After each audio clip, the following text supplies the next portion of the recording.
siendo propiedad particular y presidente municipal en su segunda ocasión, el señor José Romo González, él lo facilita, lo cede para el deporte,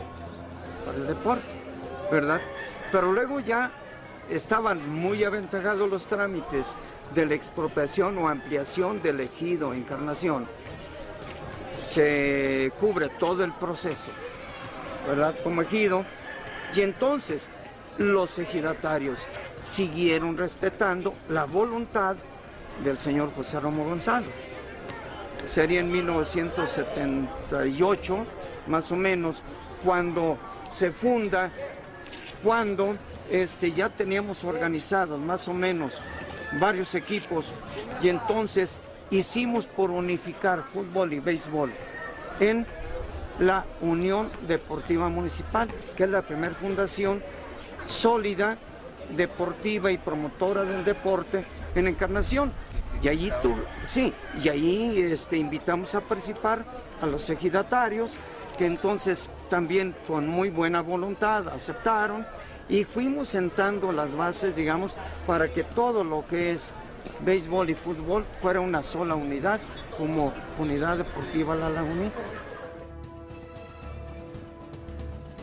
Pues más adelante, prácticamente yo cuando dejé de encabezar, él le siguió y le cedimos todo como estaba, lo mismo, con las mismas pretensiones, promover el deporte, porque eran las condiciones con que cedían los terrenos, que fuera usado únicamente para el deporte, que no se le diera mal uso a los terrenos y sobre todo que no lucraran de manera personal quienes manejaran el deporte en los campos de La Lagunita. Se decidió tomar en una reunión de delegados de los equipos, se decidió tomar la decisión de formar una asociación civil que estuviera debidamente constituida.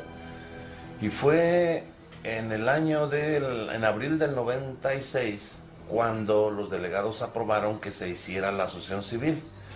Para ello nos trasladamos a la ciudad de Aguascalientes con el licenciado Moisés Rodríguez Santillán, que es el notario público número 28 de la ciudad de Aguascalientes. Ahí se constituye la asociación civil, quedando como presidente de la asociación civil el señor Alfredo Chávez.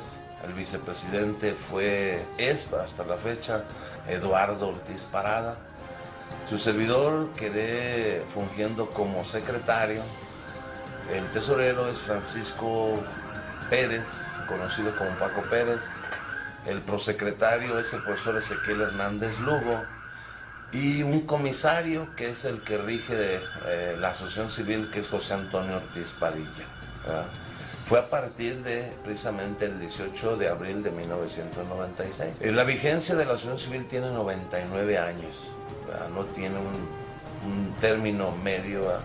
Aunque ahí pues sí, efectivamente se pueden agregar más asociados, ¿verdad? Previa aprobación en la asamblea, ¿verdad? El acta de cesión de los terrenos, que afortunadamente José de Jesús Romo Cano, un ejidatario ahí de la Noria, él me ayudó mucho para convencer a don Juan Rivera Martínez, que era el comisariado ejidal.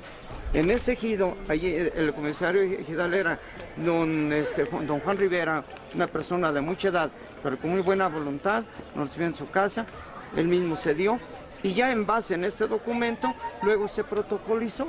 Posteriormente se protocolizó suscribiendo pues el licenciado Juvencio, que era el juez, en su carácter de notario. Más o menos ese. Aquí está protocolizado precisamente por el licenciado Juvencio Pedrosa el 8 de noviembre de 1978. O sea que a grandes rasgos así es. Sí, entonces ya cuando lo cedemos a la asociación, pues es el 2 de julio de 1996. Ya después de navegar muchos años bajo las espaldas de gente que su única pretensión era fomentar el deporte, entonces ya se pensó en algo más serio, más sólido, y se cedió a la asociación el 2 de julio de 1996. La asociación recibe la cesión de derechos sobre la propiedad en julio del 1996, de parte del profesor Ezequiel Hernández Lugo, quien era el que tenía la cesión de derechos que le hizo la comunidad agraria, siendo en aquel tiempo el profesor Ezequiel Hernández Lugo presidente de la Unión Deportiva Municipal. En aquel tiempo el señor Juan Rivera le cedió los derechos sobre el terreno de la Lagunita en el año del 77, que fue cuando se constituyó la Unión Deportiva. Y fue hasta Ezequiel lo recibe en el 77 y la asociación lo recibe en el 96. Sí, a partir de que se constituyó y que se recibió con documento oficial la cesión de derechos, a partir de entonces tiene la administración de los terrenos del campo deportivo La Lagunita, los tiene la asociación.